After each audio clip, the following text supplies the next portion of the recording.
गुरु कार्यक्रम में आज हम मौजूद हैं राजधानी के जौनापुर स्थित बाबा नीम करौली मंदिर पर, जहां पर अनेकों कार्यक्रम चल रहे हैं।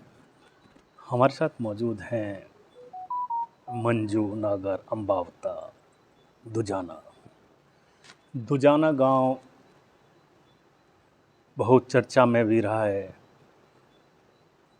सुंदर डाकू दुजाना के नाम से, और मंजू जी सुंदर डाकू की भतीजी हैं।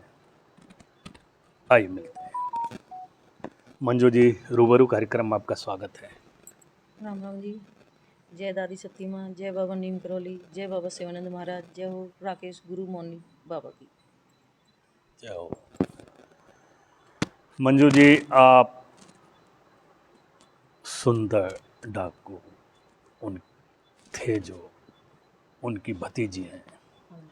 सुंदर डाकू नाम उनके साथ ज़रूर लगा था, लेकिन वो बहुत ज़्यादा धार्मिक थे, और ये कहें कि वो अमीरों को लूट के उस धन को गरीबों के कल्याण पे खर्च करते थे। अनेकों गरीब कन्याओं को उन्होंने विवाह किया था, और इसके अलावा दिल्ली के कालका जी मंदिर में सोने का कलश चढ़ाया था। हाँ जी, मतलब 1.25 किलो का कलश चढ़ाया था उन्होंने सोने का कालका जी माता पे, और बहुत धार्मिक थे वो, जो आज भी हमारे गांव में है।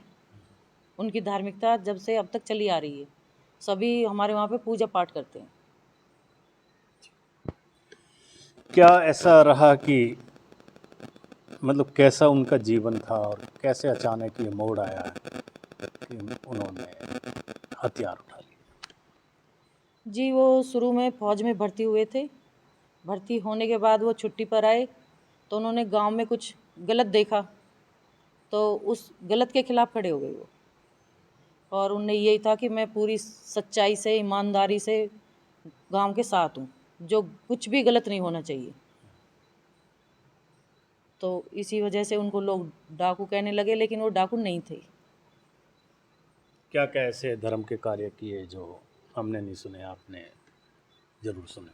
जैसे कि कोई अमीर है, उनसे कुछ पैसे ले लिए, उनका था उन्होंने ले लिए, गरीबों में बांटे, गरीब लड़कियों की शादी करवाई, और गांव में जो भी पानी की बिजली की व्यवस्था थी उन्होंने बहुत धार्मिक कार्य किए, और वो सच्चाई के साथ ईमानदारी से सभी पूरे गांव वासियों के साथ थे। आप भी उनके परिवार से हैं, उनकी भतीजी लगती हैं, और आप भी धार्मिक कार्यों में लगी हुई हैं। कैसे संस्कार थे और क्या था? संस्कार जी यही थे उनके कि गलत के साथ नहीं थे, वो सच के साथ थे, और जो भी हो सच्चाई के साथ हो, ईमानदारी के साथ हो। शुरू में वो फौज में भर्ती हुए थे, फिर वहाँ उन्हें सच्चाई नहीं दिखी, गांव में जो आके उन्होंने देखा, छुट्टी पे आए थे वो, तो उन्होंने फौज से ही अपना मन को हटा के फिर गांव के ही प्रति अपनी पूरी श्रद्धा लगन से कि मुझे ये जो गलत चीज़ है ये सब हटा देनी है। फिर उसी के साथ से उन्होंने उस दिन से प्रण ले लिया था, वो सच्चाई के साथ थे और पूरी ईमानदारी से। अभी जब भी आप अपने गांव जाते होंगे, क्या चर्चा करते हैं लोग? मुझे बहुत गर्व महसूस होता है, मैं दुजाना गांव से हूँ, और चर्चा यही है कि सच का साथ दो, जो आज हम भी सच के साथ ही रहते हैं। तो ये सब उसी परिवार के संस्कार हैं। जैसा कि हमने आपके बारे में भी सुना है, आप रात दिन यहाँ बाबा नीम करौली मंदिर की सेवा में रहते हैं। क्या कहना चाहिए? देखो जी, गलत जो होगा वो अपना आप ही डर जाएगा, सच के साथ आप रहेंगे तो अपने आप ही ताकत और हिम्मत अपने आप ही आगे बोलने की। आप जितने सच्चाई से और अपने आप को उतना ही मजबूत महसूस करोगे जितने सच्चाई से सबके साथ रहोगे आप। अगर आप गलत हो तो अपने आप ही आपके मनोबल टूट जाएंगे और हिम्मत ही नहीं रहेगी बोलने की। मेरा तो यही है कि सभी पूरी कुछ भी काम करो उसे पूरी श्रद्धा और लगन के साथ करो, ईमानदारी से। अगर पूजा पाठ कर रहे हो, कुछ भी है, पूरे भाव से समर्पित हो जाओ उसके प्रति।